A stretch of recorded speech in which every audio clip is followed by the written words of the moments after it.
శుక్లాంబరధరం విష్ణుం శశివర్ణం చతుర్భుజం ప్రసన్నవదనం ధ్యాయేత్ సర్వవిఘ్నోపశాంతయేత్. గురుర్బ్రహ్మా గురుర్విష్ణుః గురుర్దేవో మహేశ్వరః గురు సాక్షాత్ పరబ్రహ్మ తస్మై శ్రీ గురవై నమః.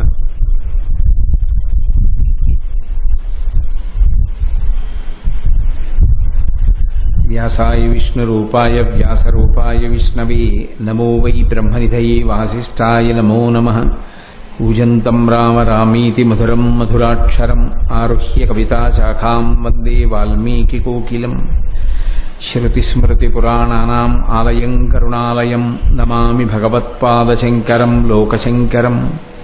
వాగర్ధావివ సంపృక్తౌ వాగర్ధప్రతిపత్తయే జగతః పితరౌ వందే పార్వతీపరమేశ్వరౌ. సూక్తిం సమగ్రయతున స్వయమేవ లక్ష్మీః శ్రీరంగరాజమహిషీ మధురైః కటాక్షైః. వైదగ్ధ్యవర్ణగుణగుంభనగౌరవైర్యాం కండూలకర్ణకుహరాः కవయోధయంతి. హైమోర్ధ్వపుండ్రమజహన్మకుటం సునాసం మందస్మితం మకరకుండలచారుగండం.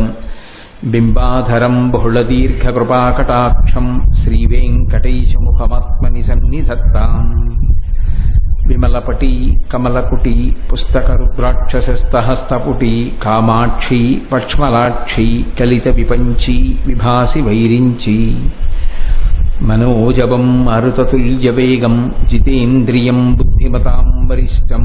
వాతాత్మజం వనరయూధముఖ్యం శ్రీరామదూతం శిరసా నమామి.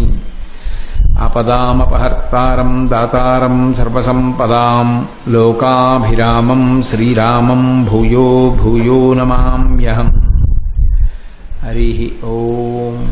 పరమేశ్వర స్వరూపైన సర్వ నమస్కారం.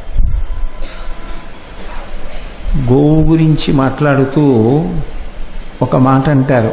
అందులో పయస్వతీ ఊర్జస్వతీ ప్రజావతీ. ఆ గోవు కొన్ని లక్షణములను కలిగి ఉంటుంది అని. అందులో పయస్వతీ గోవు పాలనిస్తుంది. నేను నిన్న మీతో మనవి చేశాను, ఎన్నో జంతువులు పాలనిస్తాయి, కానీ ఒక్క గోవు ఇచ్చేటటువంటి పాలకి మాత్రం ఒక ప్రత్యేకమైనటువంటి శ్రేష్టత ఉంది.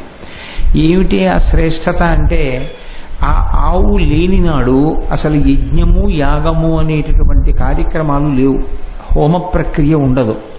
ఆ యజ్ఞయాగాది క్రతువులు లేనినాడు వేదము సనాతన ధర్మము అనేటటువంటి రెండు మాటలు ఉండే అవకాశం లేనే లేదు. అసలు వేదము సనాతన ధర్మము ఈ రెండూ కూడా దేని మీద ఆధారపడి ఉంటాయి అంటే కేవలంగా గోవు మీదే ఆధారపడతాయి. ఎందుచేత అంటే ఆ గోవు నుండి స్రవించేటటువంటి పాలు, గోవు నుండి వచ్చేటటువంటి